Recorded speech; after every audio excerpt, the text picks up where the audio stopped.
If triangle ERS is similar to triangle TGF, name the congruent angles and the proportional sides.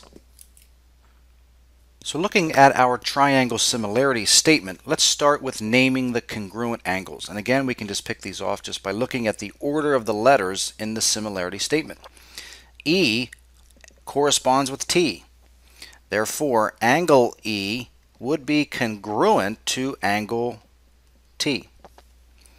We then have R corresponding with G. So, angle R is congruent to angle G. And then finally, we have S corresponding with F. So, angle S is congruent to angle F. Now let's take a look at the proportional sides. ER corresponds with TG.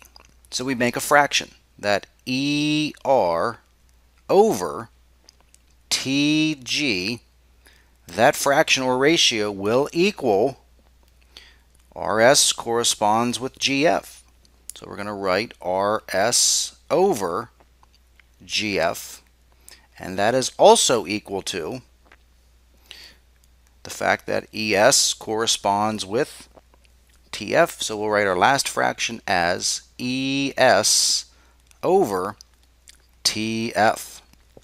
So there we have our three sets of congruent angles, and here are the proportional sides. ER over TG equals RS over GF equals ES over TF.